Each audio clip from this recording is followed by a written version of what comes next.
এখনো শিপ্রা নামটা শুনলেই মনে ভেসে ওঠে স্কুলের সেই মেয়েটির কথা, যে দুটো বিনুনি করে চুল বাঁধত, লম্বাটে মুখে ঝিনুকের মতো চেরা চোখ, সাদা ধপ্পে নাকের ডগায় ছোট্ট একটা কালো তিল।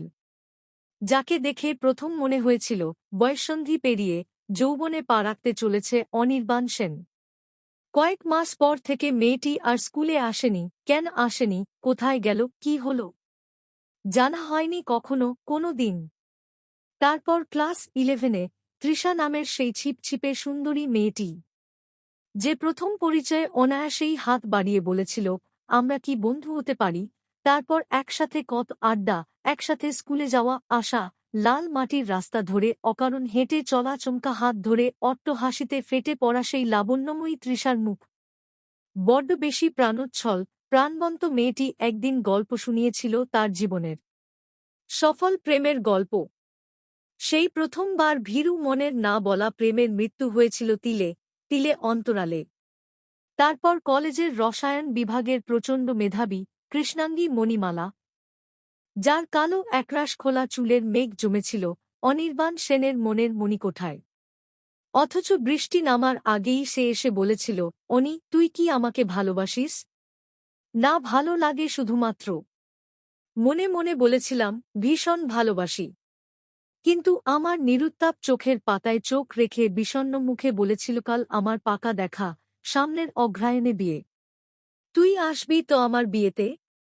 গলার দলা পাকানো কষ্টটা কোনো রকমে গিলে একটা দীর্ঘশ্বাস ছেড়ে বলেছিলাম আসব। তারপর ইউনিভার্সিটির ক্যাম্পাসে দেখা হওয়া, রাজন্যা রক্ষিত। খুব সুন্দরী না হলেও সাধারণ মুখের মধ্যে এক অসাধারণ মায়া মাখানো।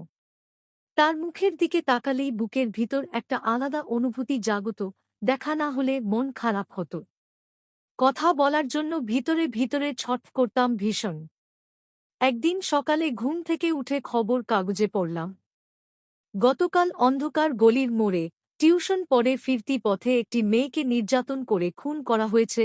উত্তরপাড়ার বাসিন্দা, মেয়েটির নাম রাজন্যা রক্ষিত। সেদিন ভীষণ আর্তনাদ করে কেঁদে উঠেছিলাম। কতক্ষণ কেঁদেছি জানি না। তারপর পড়াশোনার ভীষণ ব্যস্ততায় আমার কেটে গেছে প্রেমহীন বেশ কয়েকটা বছর। এখন আমি পড়াশোনা কমপ্লিট করে একটা মোটা মাইনের চাকরি নিয়ে দেশের বাইরে। সেই অফিসেই চাকরি করে প্রবাসী বাঙালি সৃজা দত্ত। কয়েকদিনের মধ্যেই আমাদের মধ্যে বেশ ভালো বন্ধুত্ব গড়ে উঠল।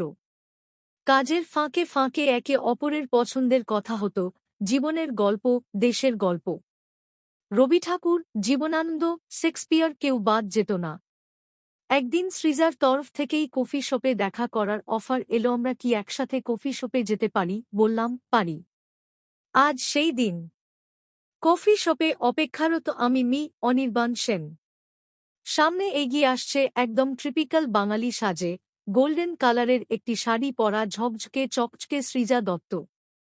কফি শপে উপস্থিত বিদেশি, প্রবাসী সকলেরই চোখ আটকে আছে শাড়ি পরিহিতা বঙ্গ ললনাটির দিকে। কোনো এক অদৃশ্য ঘোরের ভিতর হাত বাড়ালাম। ভীষণ আশ্চর্য এক নীরবতা বিরাজ করছিল গোটা কফি শপ জুড়ে। সৃজার কোমল সুন্দর হাতের সমর্পণ আমার হাতে। মুখে স্মিত হাসিতে ঝরে পড়ছিল প্রেমাসিক্ত সরলতা। গোটা কফি শপের সেই আশ্চর্য নীরবতাকে ভঙ্গ করে আমার পকেটে রাখা মোবাইলটার রিংটোন বেজে উঠল। চাই না বাঁচতে আমি প্রেমহীন হাজার বছর।